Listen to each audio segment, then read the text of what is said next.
आपसे पूछना चाह रहा था कि बेटा आपके इस साल नीट 2023 में नीट के मार्क्स कितने आए हैं, और आप कहाँ से बिलोंग करती हैं कृतिका, और अपने पेरेंट्स के बारे में भी बताइए बेटा। Yes sir. सर मेरे इस साल नीट 2023 में 678 मार्क्स आए हैं। सर हम बिलोंग करते हैं डिस्ट्रिक्ट नैनीताल से। मेरे फादर लेक्चरर हैं और मेरी मदर होम मेकर हैं। ओके ओके, ठीक है। तो कृतिका, मैं आपसे जानना चाह रहा था कि जो आपके नीट के एग्जाम के बाद जो फैमिली का रिएक्शन था या जो आपके दोस्तों का रिएक्शन था वो कैसा था? मतलब एक्साइटेड थे सब लोग, या सबको पहले से ही पता था कि नहीं इस बार हम लोग कृतिका इतने मार्क्स तो लेकर ही आ जाएगी?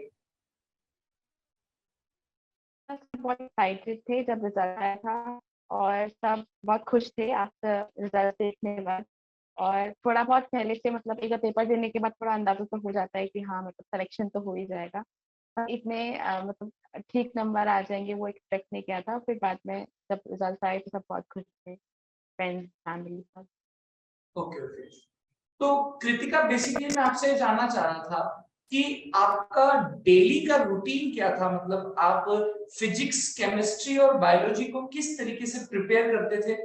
कौन सा सब्जेक्ट पहले पढ़ते थे, कौन सा सब्जेक्ट बाद में पढ़ते थे, या किस में ज्यादा रिवीजन देना होता था आपको? किस तरीके से आप मेंटली प्रिपेयर थी बेटा इसके लिए? Yes sir. सर स्टार्टिंग जब मैंने अपनी जर्नी शुरू करी थी नीट की प्रिपरेशन की, तो फिजिक्स मेरा सबसे वीक सब्जेक्ट था। तो मैंने हमेशा सोच रखा था कि फिजिक्स को थोड़ा ज़्यादा टाइम दूंगी ताकि उसमें मैं बेटर कर सकूँ। बायोलॉजी मेरा ठीक था हमेशा से, तो बायोलॉजी को कंपैरेटिवली थोड़ा कम टाइम देती थी। और बेसिकली लास्ट टाइम पे तो मैंने सिर्फ एनसीईआरटी से स्टिक किया था बायोलॉजी में। तो बिगनिंग विद फिजिक्स, सब स्टार्टिंग में सर जब बहुत शुरू शुरू की बात है तब शुरू शुरू की बात है तब हम फिजिक्स में सब कुछ पढ़ती थी। मैं जब 11th में मैंने स्टार्ट किया था प्रिपेयर करना, तो मैं लाइन वाइज सब कुछ पढ़ती थी, चैप्टर्स पढ़ लेती थी। बट बाद में ओवर टाइम मुझे रियलाइज हुआ कि जितने न्यूमेरिकल्स इंपॉर्टेंट होते हैं फिजिक्स में उतना कुछ नहीं। So I switch my strategy a little, जो मैंने न्यूमेरिकल्स पे ज़्यादा फोकस किया। बाय द एंड ऐसा था मैं सिर्फ न्यूमेरिकल्स ही करती थी। एंड एंड में तो मैंने रियलाइज किया कि न्यूमेरिकल्स करते करते वो ठीक हो जाता है। आपके जो कॉन्सेप्ट्स हैं वो न्यूमेरिकल्स करते करते ही बिल्डअप हो जाते हैं, तो इतना थियोरेटिकल पढ़ने की जरूरत नहीं पड़ती। तो न्यूमेरिकल्स पे ही फोकस मेरा सबसे ज्यादा रहा। मैं एक दिन में ट्राई करती थी कि 15 न्यूमेरिकल्स फिर के एटलीस्ट कर लूँ। उसके अच्छा बाद अच्छा। केमिस्ट्री आई थिंक था। केमिस्ट्री में क्या था बेटा, बताइए। तो केमिस्ट्री आई थिंक मेरे हिसाब से नीट में तीनों सब्जेक्ट में केमिस्ट्री के सब्जेक्ट है जिसको आई थिंक सबसे ज्यादा टाइम चाहिए, क्योंकि उसका सिलेबस बहुत वास्ट है। बहुत सारे चैप्टर्स हैं, 11th में भी 12th में भी, प्लस 3 पार्ट्स में डिवाइडेड है। तो केमिस्ट्री को आई थिंक सबसे ज्यादा टाइम देना चाहिए मेरे हिसाब से, और मैं यही ट्राई करती थी कि केमिस्ट्री को सबसे ज्यादा टाइम दूँ, क्योंकि उसमें बिल्कुल बिल्कुल। इनऑर्गेनिक भूनने के बहुत चांसेस होते हैं। तो मैंने इनऑर्गेनिक के चैप्टर स्टार्टिंग से पढ़ना शुरू कर दिए थे। इनऑर्गेनिक के जैसे हाइड्रोजन हो गया, एस ब्लॉक, पी ब्लॉक, ये। और मैं टाइमली रिविजन्स करते रहती थी, क्योंकि जो मेरे सीनियर्स वगैरह थे उन्होंने ये बताया था कि केमिस्ट्री में लास्ट में जो दिक्कत करेगा वो आपका इनऑर्गेनिक का सेक्शन है, उसको स्टार्टिंग से पढ़ के रखना। और सर ऑर्गेनिक में डेफिनेटली क्वेश्चंस, जितना आप क्वेश्चंस करेंगे, मैंने शॉर्ट नोट्स बनाए थे ऑर्गेनिक के लिए। हर चैप्टर वाइज जो इम्पोर्टेंट रिएक्शंस थे, जो भी इम्पोर्टेंट तरीके थे, मैकेनिज्म थे, शॉर्ट नोट्स बनाए थे, तो उन्होंने मुझे काफी। और केमिस्ट्री आई थिंक सबसे ज्यादा रिविजन भी मांगता है। और बिल्कुल। बायोलॉजी सब मैं एनसीईआरटी से ही स्टिक करी हमेशा। अच्छा, अगर मैं आपसे पूछूं कि टेस्ट का क्या इंपॉर्टेंट रोल होता है बेटा आपकी जो पढ़ाई होती है या जो आपकी प्रिपरेशन स्ट्रेटेजी होती है, उसमें टेस्ट का क्या रोल होता है बेटा? जैसे चैप्टर वाइज, यूनिट वाइज, और जो फुल लेंथ टेस्ट होते हैं उनका क्या कितना रोल इंपॉर्टेंट होता sir through out this journey मैंने एक चीज सीखी है नीट की जर्नी में, कि अगर कोई स्टूडेंट टेस्ट नहीं दे रहा है टाइम पे, तो उसके अच्छे रिजल्ट आने के चांसेस बहुत कम है। सर टेस्ट लाइक परहैप्स सबसे ज्यादा इंपॉर्टेंट जो होते हैं, क्योंकि वो आपको अपना एक तो मिरर होते हैं जो आपको बताते हैं कि आपकी तैयारी कितनी अच्छी चल रही है। दूसरी बात, टेस्ट से हमें आइडिया रहता है कि हम किस लेवल पे स्टैंड करते हैं।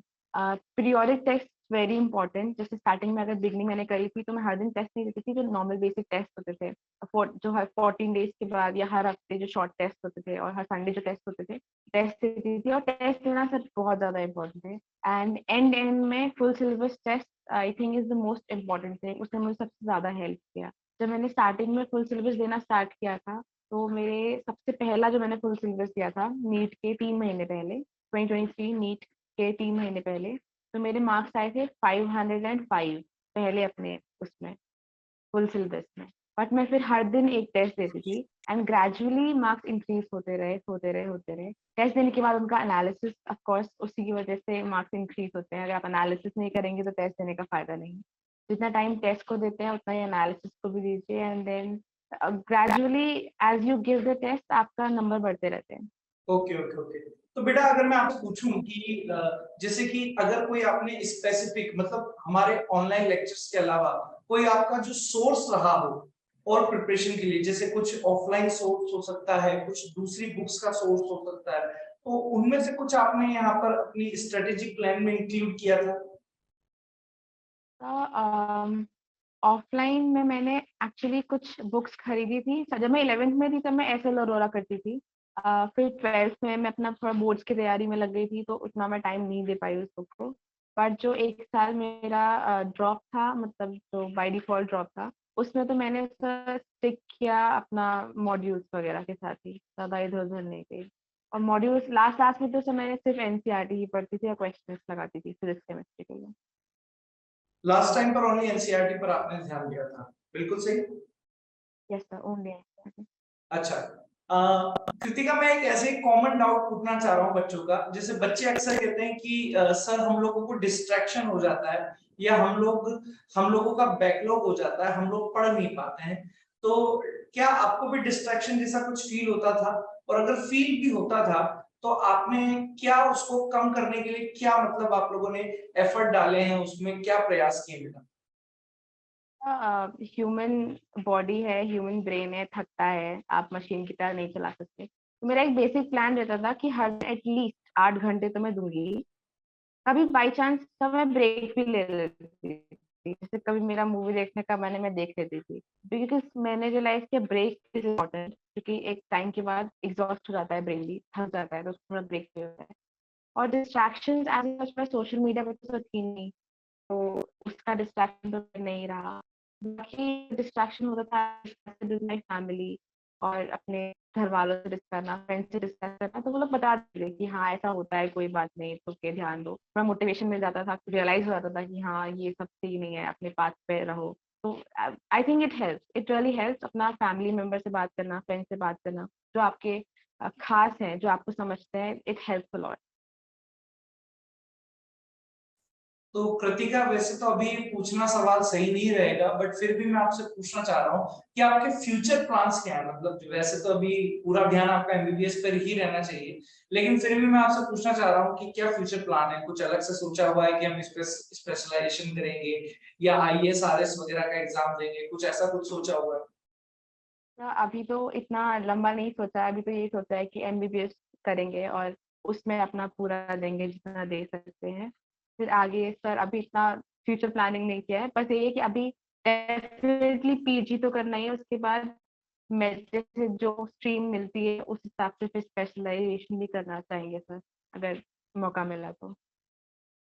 अच्छा, पीडब्ल्यू ने आपके इस स्ट्रेटेजी में या आपकी नीट की प्रिपरेशन में क्या रोल किया है? मतलब पीडब्ल्यू ने अपना, वैसे तो पीडब्ल्यू के सारी टीम, सारे टीचर्स ऑसम होते हैं, अपना 100% देने के लिए हम लोग ट्राई करते हैं, बट फिर भी आपके अकॉर्डिंग अगर मैं आपसे जानना चाहूँ कि पीडब्ल्यू ने आपके इस नीट की प्रिपरेशन में आपका कितना रोल, इंपॉर्टेंट रोल वहां पर दिया है, तो आप क्या बोलना चाहेंगे इसके बारे में? एक्चुअली पीडब्ल्यू को तो I was with PW class 10th से, क्योंकि जब मैं 10th की भी बोर्ड की प्रिपरेशन कर रही थी तो कोई चीज़ समझ में नहीं आ रही थी, डेफिनेटली अलग सर की कोई भी वीडियो देख ली तो समझ में आ जाता था आराम से। ऑर्गेनिक तो मैंने वहीं से स्टार्ट करी थी, हम आईसीएसई से थे तो 10th में हमारी ऑर्गेनिक भी थी थोड़ी सी, तो मुझे समझ में नहीं आती थी बिल्कुल, बस मैंने सर की वीडियोस देखी थी।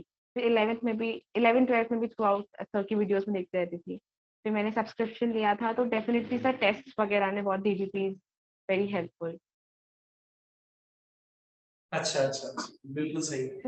तो अगर मैं आपसे इन शॉर्ट ये पूछना चाहूँ कि जो आपके फ्रेंड्स होंगे जिनका इस साल सिलेक्शन नहीं हुआ है, या जो आपके जूनियर्स होंगे, या जो आपके फ्रेंड्स होंगे, उनको आप क्या एडवाइस देना चाहते हो, क्या सजेशन देना चाहते हो कि कैसे नीट 2024 के लिए वो नीट की तैयारी करें, नीट की प्रिपरेशन करें?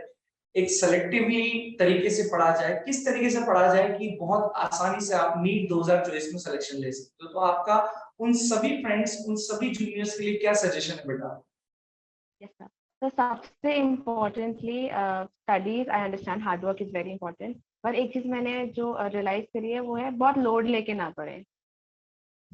लोड लेके पढ़ते हैं, स्ट्रेस लेके पढ़ते हैं, तो इतना शायद हम आउटकम निकाल पाते हैं, वो भी नहीं निकाल पाते। आराम से पढ़े, बिना चिंता करे, क्योंकि जैसा कि कहते हैं सिर्फ हमारे हाथ में कर्म ही होते हैं, तो अपना कर्म करते चले, फल जरूर एक ना एक दिन मिल जाता है। And consistency is very important. आप हर दिन पढ़े, चाहे आप किसी दिन 12 घंटे पढ़े, किसी दिन 4 घंटे, ये आप पे डिपेंड करता है। ट्राई करें कि हर दिन अपना बेस्ट दे सके, जितना आप मैक्सिमम हर दिन आउटपुट कर सकते हैं निकालें, but consistency is very important. आप लास्ट के 4 महीने 18 घंटे पढ़ रहे हैं और पहले के 6 महीने बिल्कुल नहीं छू रहे, तो फायदा नहीं है उस चीज का, क्योंकि कंसिस्टेंसी के साथ आप रिविजन भी कर पाएंगे, एक प्लान बेसिक रहेगा।